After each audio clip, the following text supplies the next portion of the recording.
এই পৃথিবীতে পুরুষদের জন্য সবচেয়ে কঠিন কাজ কোনটা জানেন? বাজার করা। শুক্রবার একটা দিন যদি ঘরে থাকে, বাজারের কথা বললে মুখের দিকে তাকানো যায় না, এমন একটা অবস্থা। কিন্তু আমার হাজব্যান্ডের বেলা সেটা উল্টো। কারণ সে বাজার করতে ভীষণ পছন্দ করে। যদি বলি বাজারটা তুলে নিয়ে আসো, তাও তুলে নিয়ে আসবে। তো যাই হোক, আমার এত কিছুর প্রয়োজন নেই, তাই আমি নিজের বাজার নিজেই করি। আসসালামু আলাইকুম, কেমন আছেন সবাই? আশা করি ভালো আছেন। আলহামদুলিল্লাহ, আমিও ভালো আছি। আজকে কেন যেন বাজারে যেতে ইচ্ছে করছে না, তাই ভাবছি ঘরে কিছু একটা করব। আর এর ভিতরে আমার ছেলে এসে বলল যে আজকে খিচুড়ি খেতে ইচ্ছে করছে। তা আমি প্রথমে ভাবছিলাম যেহেতু আতপ চাল দিয়ে খিচুড়ি করব, পরে বলল না, সিদ্ধ চালের খিচুড়ি করো। তো যাই হোক, সিদ্ধ চালের খিচুড়ি করছি, সাথে একটু ভর্তা বানাচ্ছি। মজার একটা স্পেশাল ভর্তা। এই ভর্তাটা দিয়ে খিচুড়ি খেতে কিন্তু অনেক ভালো লাগে। এই যে তারপর এখানে সিদ্ধ চাল নিয়ে নিলাম, আর 3 পদের ডাল নিয়ে নিয়েছি। এখানে মুসুরির ডাল, মুগ ডাল আর একটু ছোলার ডাল, এগুলো সবগুলো মিলিয়ে নিলাম। আর ভালো করে চালটা ধুয়েও নিয়েছি। আর এখন খিচুড়িটা বসিয়ে দিচ্ছি। আজকে অবশ্য কোনো রকমের সবজি নেই, শুধু আলু আছে। তো এই আলু দিয়েই আজকে সব রান্না করব খিচুড়িটা। তো এরকমভাবে খিচুড়ি রান্নালেও কিন্তু আমার ভালো লাগে। আর আমার বাচ্চারা খিচুড়ি সব পরিস্থিতিতেই পছন্দ করে। তো এখন এখানে আমি কয়টা গোটা মশলাও দিয়ে দিয়েছি।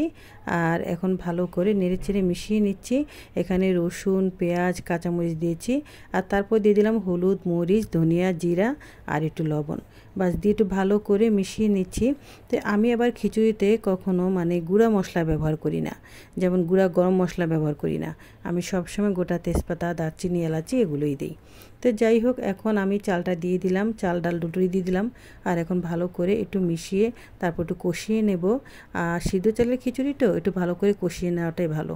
আর এখানে ভর্তার জন্য নিয়ে নিলাম বেগুন আর টমেটো। খিচুড়ির সাথে এক পদের ভর্তা না হলে কি চলে বলেন? এখানে টমেটো আর বেগুন নিয়েছি। আর টমেটো আর বেগুন আমি ভালো করে একটু ভেজে নিচ্ছি।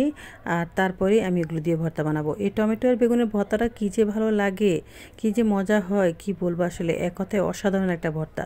এই ভর্তাটা দিয়ে খিচুড়ি খেতেও কিন্তু অনেক মজা।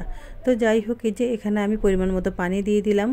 আর সিদ্ধ চাল বলে একটু বেশি পানি দিতে হচ্ছে, যেহেতু সিদ্ধ চালটা সিদ্ধ হতে একটু সময় লাগে। আর আমাদের চট্টগ্রামে তো বেশিরভাগ মানুষই আতপ চাল খায়। তো আমরা অবশ্য চট্টগ্রামবাসী না, কিন্তু আমরা এখানে থাকি হিসেবে আমরাও কিন্তু মাঝে মাঝে আতপ চাল খাই, ভালোই লাগে। এদিকে ভর্তার জন্য সব কিছু রেডি হয়ে গেছে। এখানে আমি একটু রসুনও ভেজে নিয়েছি, পেঁয়াজও ভেজে নিয়েছি। যেহেতু ভর্তাটা আমার রাত পর্যন্ত থাকবে, তাই পেঁয়াজটা ভেজে নিলে আর নষ্ট হবে না। এটাই হচ্ছে আসলে ভর্তার মূল।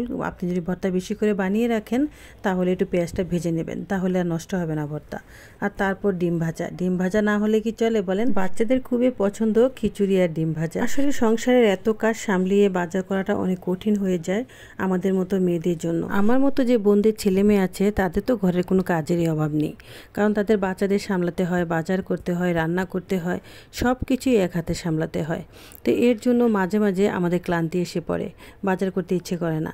তা আমি এই জন্য সবসময় প্রস্তুত থাকি, কারণ আমি যখন বাজার করতে পারবো না, তখন আমার ঘরে আমি এমন ব্যবস্থা রাখি যাতে আমার বাচ্চারা একটু হলেও খেতে পারে। ঘরে কিছু ইম্পর্টেন্ট বাজার আছে যেগুলো রেখে দিলে সব সময় আর ঘরে কোনো সময় কখনো কিছু টান পড়ে না।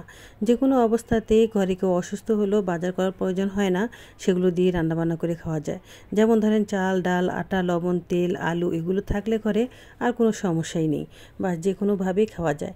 আমি সবসময় এই কাজটাই করি। তো যাই হোক, এখন আজকেও আমার এই যে এভাবে কাজে লেগে গেল। ঘরে যা আছে তা দিয়ে আজকে দিনটা চালিয়ে দিচ্ছি। আমার ভর্তাটা বানানো হয়ে গেছে, আপনাদের সাথে কথা বলতে বলতে ভর্তাটা তৈরি করে ফেললাম। আর এখানে খিচুড়িটাও আমার হয়ে গেছে। তো আমি একটা ঝরঝরা খিচুড়ি করেছি, আর সাথে এখন ডিম ভাজা। বাস, কি একটা মজার যে খাবার হয়েছে আজকে, কি বলবো আসলে। ঘরে কিছু নেই বললেও তারপরও কিন্তু একটা মজার খাবার তৈরি করেছি। আমার বাচ্চারা বলতেছে অনেক ভালো হয়েছে। আসলে সংসার চালানোটা একটা বুদ্ধির খেলা। এখানে অনেক দায়িত্ব আপনার ঘাড়ে এসে পড়বে, আর এই দায়িত্বগুলো কিভাবে সহজ করে নেবেন সেটা চিন্তাভাবনা আপনাকেই করতে হবে। তো যাই হোক, এই যে খিচুড়িটা বেড়ে নিয়েছি, আর 1 পিস ডিম ভাজা দিয়ে দিলাম, আর ভর্তাটা নিয়ে নিয়েছি, আর সাথে একটু আচার। এখানে জলপাইয়ের আচার বানিয়েছিলাম কিছুদিন আগে, তো সেই আচারটাই নিয়ে নিলাম। এই আচারটা খিচুড়ির সাথে ভীষণ মজা হয় খেতে। যাই হোক, আজকে খিচুড়ি আছে, ভর্তা আছে, আচার আছে, সবই আছে, শুধু বৃষ্টিটাই নেই। বৃষ্টি থাকলে আরও বেশি জমে যেত। তো আজ এই পর্যন্ত, ভালো থাকবেন সবাই, আল্লাহ হাফেজ।